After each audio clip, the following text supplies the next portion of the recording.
What goes into a glass of Wickham World's wine? The process begins by lovingly nurturing our precious vines with tender care and a delicate touch. We hand select only the silkiest, smoothest grapes, which we then sensually caress into a luscious and provocative juice.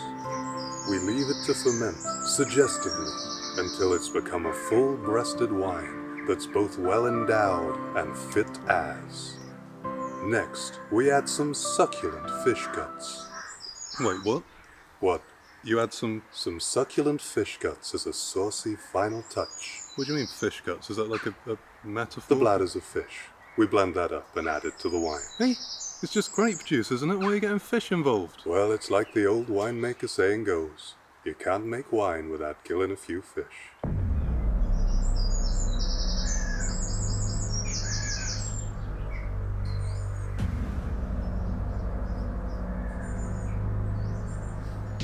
Hey? But what, it adds a flavour or something? No, if you can taste the fish, you've added too much fish bladder. Well, what's the point then? Here's a glass of our risque and bootylicious white, tantalizingly polished with succulent fish guts. And here's a glass of frigid, but-ugly fish guts-free wine. Couldn't really see any difference. Well, perhaps you're not a wine connoisseur. Whoa, what are you doing? Just making some more wine. An alluring bottle of shapely... God, it just seems a bit unnecessary, killing a load of fish for something most people won't even notice. Gotta kill fish, I'm afraid. Gotta put their bladders in the wine. The bladder as well, that's the least appetizing part of a fish. Jesus, this is All part of the winemaking process. An imperceptible amount of fish bladders. I just think... Unnoticeable. And that's how we make wine.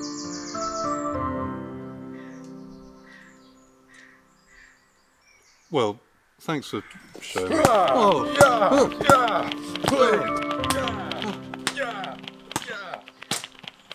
Samuel Hampshire, who is a train driver for South West Trains, does not show respect to rail enthusiasts. He actually told Charlie Beazles to clear off when he saw him taking a video at the 714 to Barnsley, and actually called him sad, which I found quite shocking. Yeah, Samuel Hamp shite, I call him. Okay, don't use swears at the station though, please, Gavin. Sorry. As amusing as that comment was, it's not appropriate this close to the platform edge. Sad. Is it sad to keep a list of trains? Is it, Fred? No, Speak up, Fred. Is it sad to note down all the different trains you've seen? no, it isn't. That's not sad. What's sad is going home to your wife and having a home-cooked meal like Samuel Hampshire does every evening, and after a day of working on the trains when you don't even like trains very much. That's sad. Meeting your wife on the platform edge and having a little kiss and a cuddle with your wife of many years when you don't even like trains that much. That's what's sad to me. Being rude to rail enthusiasts, intimidating people with special needs. Does Charlie Beazles have special needs, Spencer? Well, I reckon he does, because he just goes blank sometimes, doesn't he? Staring, open-mouthed. It's harmless, but is a bit eerie if you're alone with him when he does it. I don't think Samuel Hampshire has the right to wear that uniform. He doesn't deserve to wear the high-vis vest. It's a bright vest, but it's covering a very dark soul. I wouldn't be surprised to learn that he'd killed someone. Maybe multiple people, actually. Would not surprise me at all to learn that. He's a pervert, I reckon. And I feel very sorry for anyone boarding his train, because sooner or later he will make them feel very uncomfortable, with his eyes looking at them, leering at them. But you can see him shying away from him, leaning back in their seats, because he's leaning towards them. You know, he probably abuses animals and all of that in his spare time. And he's really sweaty. Horrible, disgusting man. Oh, here comes the train, Gavin. Note it down. Whoa, here she comes. Oh, my lady, my lady. Hey. Come on, give us the horn. Go on, the horn. The horn, mate. Come on, give us the horn. Oh, God. Did you hear that? Yeah, get it. Oh, what a treat. Oh, yeah. Again. Blimey. She's really showing us who she is tonight. Oh, hear that one. She's a queen, the queen of the tracks.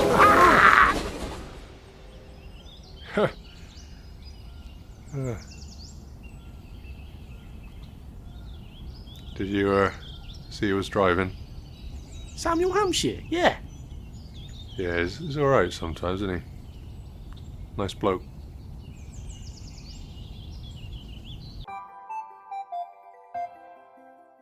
I met someone else who didn't know what a globe was the other day. It's a small world. Hey? Small world. Whoa!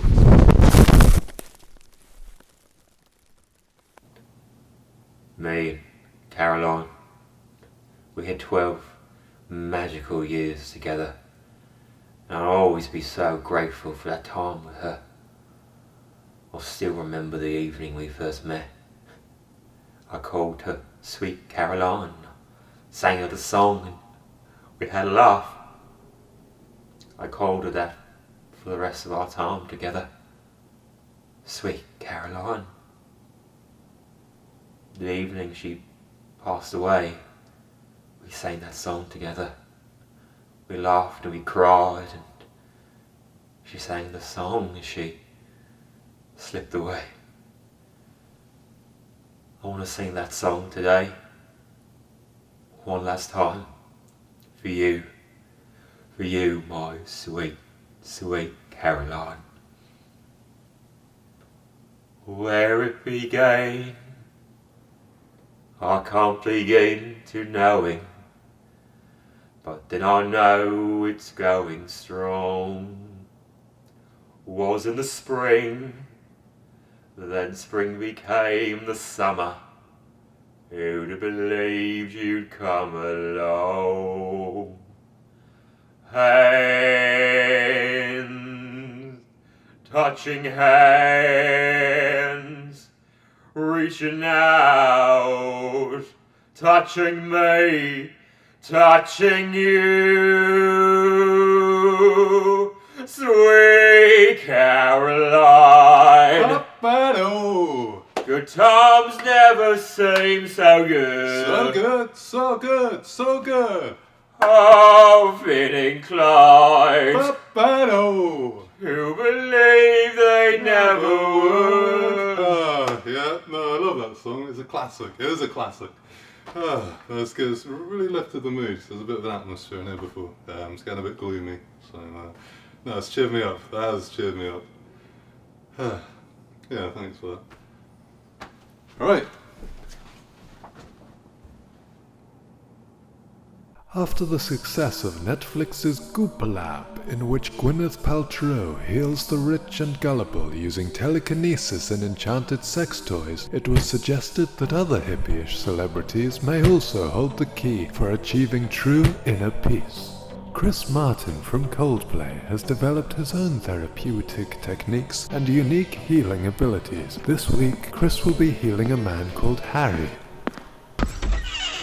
Hi, Chris. Hello there, Chris Martin from Coldplay here. Am I coming in or what? Step aside. Chris, please, there's no need to push me. It's lovely to meet you. I'm a big fan. Do I have to take my shoes off? Chris, you're not wearing shoes. Did you walk here barefoot? Yes, and I did long strides and kicked my legs up high because I'm Chris Martin from Coldplay and I'm here to sort you out. Oh dear. So, your name's Harry. Yes, Harry Jacobs. What do you want from me? Well, the reason I wanted to try this healing session is because it's been actually a rather tough few years for me, and I've struggled to get out of this rather dark place in my head. So you're feeling pretty upset then, eh? Well, yes. Well, it sounds to me like you've got something broken in your brain. I've got... Broken brain, yes. I'll try to fix you. I think it's a bit more complex. You've tried your best. You won't succeed.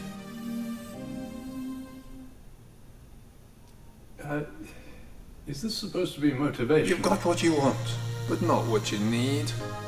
You are lonely and sad, a loser indeed. But I will try to fix you. Now, one thing that's sure to make you glum is a bad diet. What have you been scoffing this week then? Please, be careful in there. Mind my couscous, Chris. Couscous? Oh, lovely, Harry. We love a bit of couscous. But I tell you what we don't love. This putrid mince. Please, that's good mince. No mince is good mince, Harry. It's stocked full of meat. You've been eating meat, haven't you? Yes, I do eat meat. Well, that's all right, mate. But you're essentially just an evil scum, aren't you, when you do that? Well, I think... No wonder you're crying all the time. Crying is just the body's way of expelling all that harmful meat juice. Tears are mostly a sort of gravy. That can't be true. To become happy, you must become a fully fledged vegan. So here's vegan versions of your favourite meals you can try. Okay, how about, a hot dog? A carrot in a bun. That's it, is it? Yes, it is. Next. I'm just not sure that's substantial enough. Steak and chips? Well, how about some healthy potato wedges instead of the chips? Chips are vegan anyway. And instead of the steak, how about a mung bean? I'm just really not sure. Boiled eggs in the morning? Your boiled egg? A walnut in an egg cup. Have a look at those stars. See how they're shining, mate? They're shining for you, they are. I'll tell you what though, they're all yellow. See them there? You got your big stars, your small stars, your constellations, your crescent moon. They're all yellow, mind. I drew a picture of them once with my yellow crayons. Oh, what a thing to do. Well, they're all yellow. That's what I see on my face when I look up anyway. What do you see, Harry? Well, I suppose there is something to be said for taking the time to look up at the stars. And yes, there are yellow lights coming from certain stars. If I look closer, I can see all their colors. Brilliant blue, bright white, flickering green. A universe full of colors and... No, sorry, that's wrong. They're all yellow. Now, it's time to find out how you got on. And if I can just approach you now, very slowly, and... Hey, get off, Chris. Oh, stop tickling me. Nothing wrong with friendly tickling before we say goodbye. It's a slight invasion of my personal space, actually. And here come the results now. Here's the before image. Oh, very sad face. And here's the now image. And it looks like you're way happier, chuckling away. Is that why you tickled me just then? Just so I'd laugh. And you could... So it's all worked then. You've been fixed and you're not all sad anymore. And I've once again proven to be a hit. But I still feel I've got a lot to deal with. You're better, Harry. Now I think you better get out of my house. This is my house, Chris. Not anymore. I'm here now, Harry. I'm Chris Martin from Coldplay, and the house is mine. Please, Chris, no. This has gone far enough. I think I might spruce the place up a bit with a little redecoration. I've already ordered the paint. It's all yellow, Harry. It's all yellow. Oh, stop this. Oh, it's all yellow. I've fixed you, and you've given me your house in return. This is paradise on earth. I'm unstoppable now. Chris Martin from Coldplay. Oh, hello. So I'm just about to do a joke, and yeah, this is just another joke. So I just wanted to let you get ready, prepare yourself. There's going to be a joke coming, and it's quite a short one. The good thing about these jokes, like puns, is you don't need to drag them out. You can just go just straight in, straight out. Don't need a long drawn out introduction or anything like that. It's just have the joke, move on. There's no sort of depth that you don't have to be thinking about it too much. So yeah, I just wanted to say that's about to happen. Please enjoy it, because it's this was quite amusing. What are the chances of fancying a device that's used for changing the channels? Pretty remote. So there you go, that's another joke. Just easy. Enjoy it. Don't worry about it because it's just a pun. And yeah, just please, carrot. Let's move on. On we go. On to the next thing. Probably a sketch next, is it? Hello, Princess. Today we're going to be cooking up a shepherd's pie. You got a problem with that? Have you? Hey. That's what I thought. Wow. First thing you want to do is chop up your taters, all things considered. Stab them up good. You really want to shank these things because they've been chatting up my bird, and that's not on. Chuck them in a pan of water on a high heat and leave them to boil. Meanwhile, grab some peas out of your freezer and take them to a therapy session. Now, the best thing for peas is an holistic approach, so you get a good blend of elements from various different therapy styles, but really, anything other than psychodynamic will do the job. You just want to get to the root of their problems. Once you've done that, whack your oven up to 7,000 degrees and turn it off at the wall. Grab a tin of tomatoes, chopped or whole is fine, and lob that at a cyclist. Finally, wipe the dandruff off your shoulders and place your shepherd's pie on a dry stone wall to cool off. Let it stand for office, and if elected, it should be ready to eat within its first term.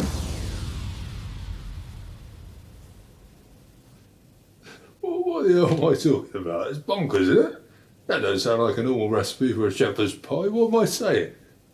Is that... I'm not sure any of that's even right. It's just dry stone wall's not usually involved, is it?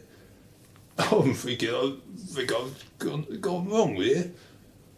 I don't know, I could be wrong, but I was just having to think about it now. Some of those elements seem a little wacky for a recipe for a shepherd's pie. I don't remember Jamie Oliver saying, oh, see if there's place it on a dry stone wall, see if it runs for office and gets elected. That's not part of the usual process, is it? That's got to take months to find out if it's going to get elected. Make it a shepherd's pie, it should only take an hour or so. No, really, I think I've made some mistakes with this one. I think I've made some of that up.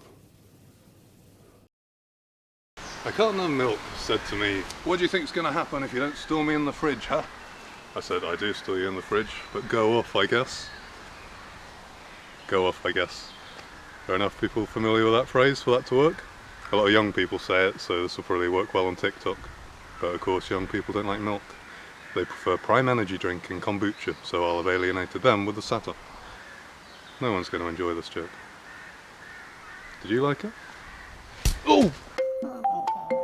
My belly growls like a wounded hyena. Please let me eat the half an apple. No, Brim. This half an apple is all the food we have. We must ration it if we hope to survive. Yes, Brim. For once we have eaten the half an apple, we will have to consider the unthinkable and decide which of us should be eaten.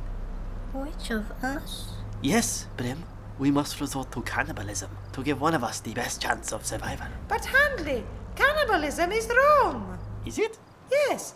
It is not nice to eat your fellow man. Then what shall we do once half an apple is gone? With no other food, we will surely starve. Don't be so sure. Uncle Charleston! Who else? Please, Uncle Charleston. We are starving. Will you help us? Of course I will, children. Come closer, and I will share with you something wonderful. This sandwich? No, Handley, I have something even more filling than this sandwich to share with you. I will share with you instead a parable, and you will be filled not with bread and ham and delicious mustard spread, but with wisdom. Please, the sandwich. Yes, Brim, the sandwich. This is the parable of the corners of the sandwich. There once was a man who very much enjoyed ham sandwiches, but when he took his first bite he was being met with nothing but deep disappointment. The reason for this was simple. The ham was circular, whereas the bread was square. This meant that very sadly the corners of the sandwich remained hamless. This sorry state of affairs made the ham-loving gent very hopping mad, and he would take his anger out upon those he loved the most, his wife and children, and his best friend Colin. He would bring up things they did in the past, and chastise them about them. He would make subtle comments about their clothing choices that would undermine their self-esteem. He would shove them each down the stairs. All this because he could not process his frustration about the corners of his sandwiches. One day, the ham lover was about to send a passive-aggressive WhatsApp to his best friend Colin when a stranger suddenly spoke to him. "Hold your horses."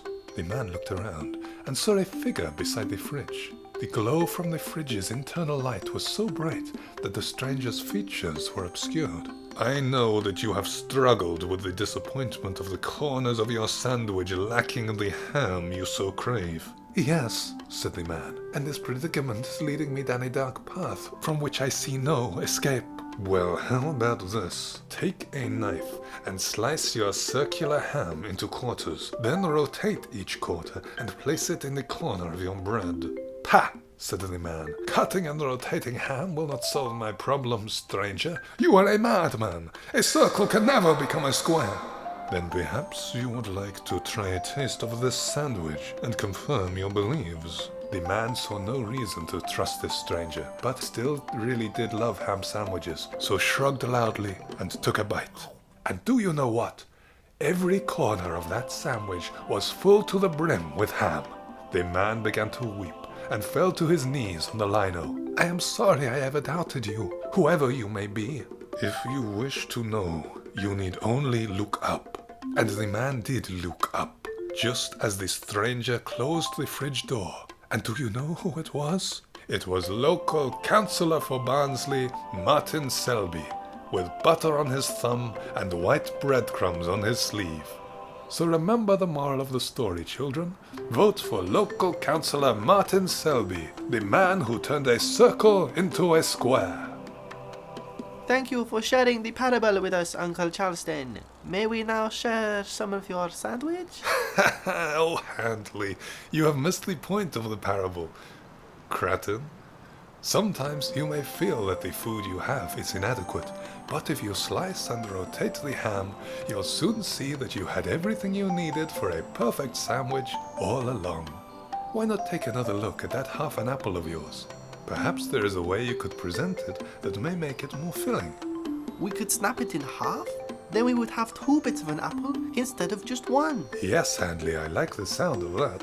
And if you snap it again, you will have even more pieces of apple. And if you keep snapping it and snapping it, soon enough you will have 100 pieces of apple. And that sounds like enough apple to feed a family for a week. But sir, it will still only be a small amount of apple. There will just be many very small pieces of it. No, Dolores, that doesn't quite sound right to me.